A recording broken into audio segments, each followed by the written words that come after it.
What's up, guys? Mickle here, and another banner day for the SEC as they take down the biggest threat to our financial markets, Kim Kardashian.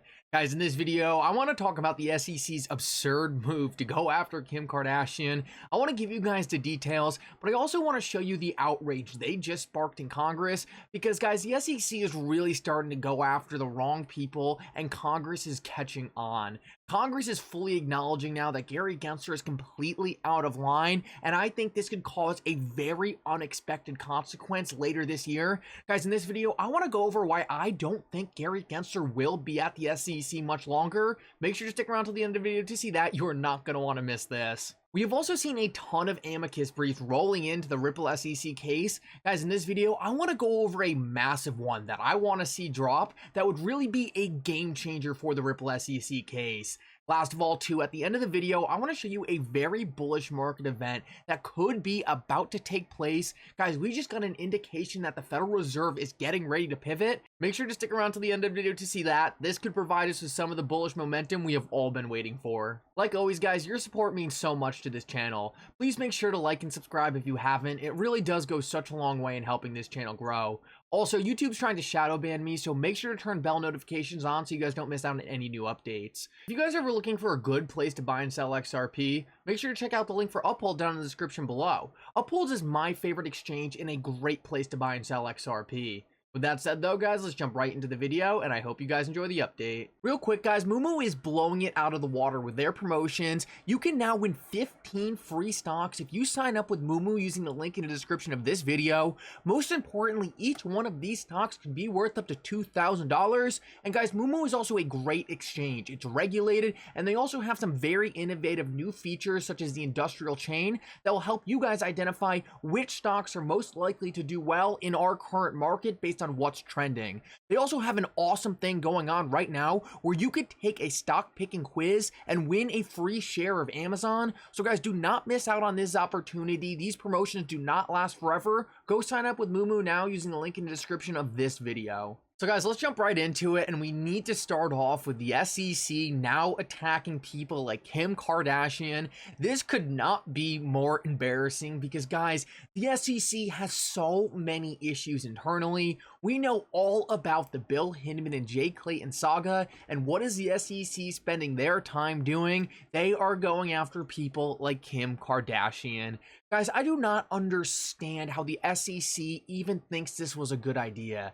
The SEC is promoting this like they did some great thing for investors.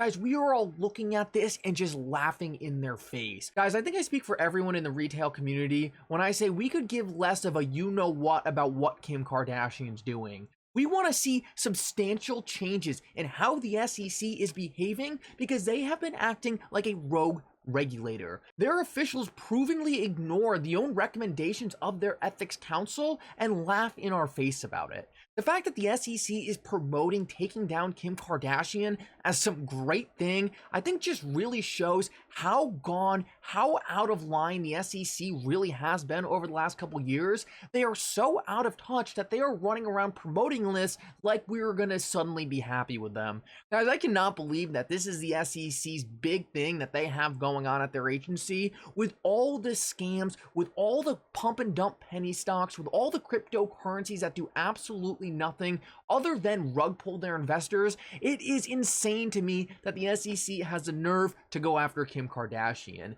At least go after the project that Kim Kardashian was promoting, not Kim Kardashian herself, or maybe just put out some guidelines so influencers know what they're allowed to talk about.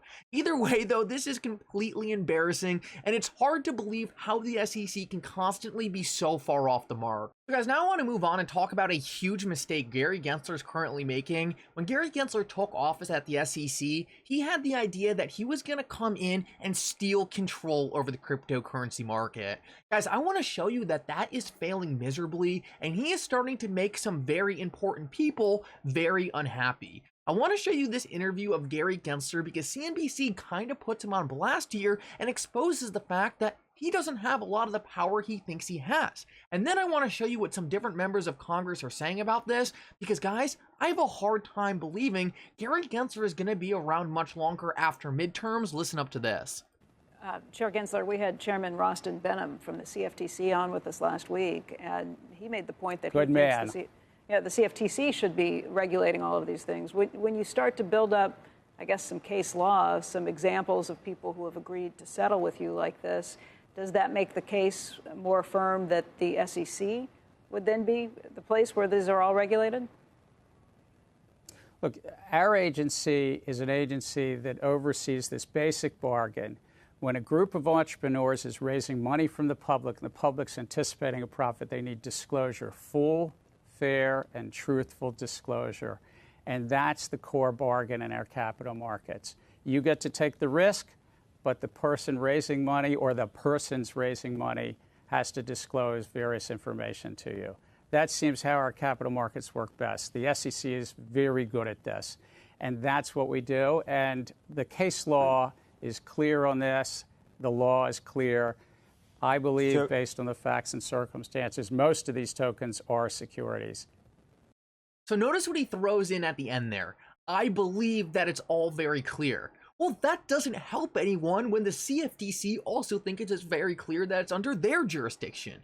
All he's saying right here is that he wants control of the market, but he doesn't have it. What he's trying to do is go in with different cases and try to make it so he has control over the market without regulators actually giving him that control. It's so obvious that we are in a massive turf war between the CFTC and the SEC, but I think Gary Gensler made a critical mistake when he was trying to take this power. The mistake he made is that he really pissed off everyone in the process. If Gary Gensler was trying to help these projects out, trying to guide these projects in the right direction, trying to show them how they can be compliant in the US, I don't think people would have a lot of problems with calling some of these cryptocurrency securities. Yes, we might not agree with the definition, but if the SEC was promoting innovation, then who cares? I'll call it a security if it means our project can trade freely in the US and regulators aren't going to find these projects for millions of dollars and try to put them out of business.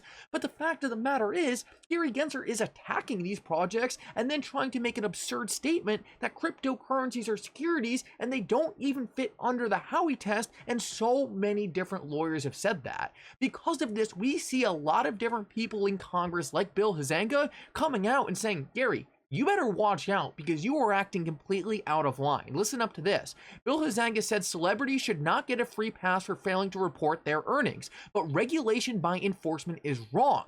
Republicans will hold Gary Gensler and the SEC accountable when we take back the majority. Congress must provide guide rails and clarity for digital assets. And guys, if I was Gary Gensler and I was reading something like this, I would be very worried. It is clear that there are people in Congress on both sides of the aisle, Republican and Democrat, very unhappy with Gary Gensler. If Gary Gensler really does have the nerve to go into these different investigations that they are going to be bringing upon the SEC, I would be shocked. And I think this is a factor not a lot of people are taking into account when talking about the current Ripple SEC case. Guys, I think there is actually a fairly high chance that Gary Gensler might not be the SEC commissioner too long after midterms. If he knows these massive investigations are going to be coming after his agency, why would he hang around? And then it just comes down to, who's the next person do we get? Is this a person who's going to be a lot more likely to settle the case with Ripple? Is it a person who is much more likely to just straight up give clarity to cryptocurrencies and make this whole case obsolete? I think these are all things that we need to be considering, but it's definitely a good sign to see that Gary Gensler is not only pissing off the cryptocurrency industry, but people all over our government. So guys, now I want to quickly talk about something that I would absolutely love to see, and that would be the CFTC actually submitting an amicus brief to the Ripple SEC case. Now, we have seen a ton of amicus briefs rolling into the Ripple SEC case from a whole bunch of different people, but one that I think would be massive would be if the CFTC actually submitted an amicus brief saying, hey, the SEC doesn't even have control of this market, and it actually belongs to the CFTC. This would be fair notice gold for Ripple and would be a killer proposition against the SEC. We know that Commissioner Pham actually met with Brad Garlinghouse and Ripple the other day. So I don't think this is actually too far out of the picture. And earlier today, Commissioner Pham put out a tweet and Jeremy Hogan put below it, "Hi, may I ask when the CFTC is planning to file an amicus brief in the Ripple case? Thank you." He actually said this in Vietnamese, but thanks to Google Translate, I could actually read it. And judging by the fact that he actually got more likes on his tweet than Commissioner Pham did on hers, and his was a reply, I have a feeling she saw this, and I have a feeling she's slowly figuring out that there is going to be a lot of people very happy with her if she does submit this brief. Now, guys, this would be something absolutely explosive. I would love to see it, and I think if I was betting on any government official to do it, I think it would be the CFTC and Commissioner Pham. Let's hope this happens because this would be huge and something that would be great for all of crypto.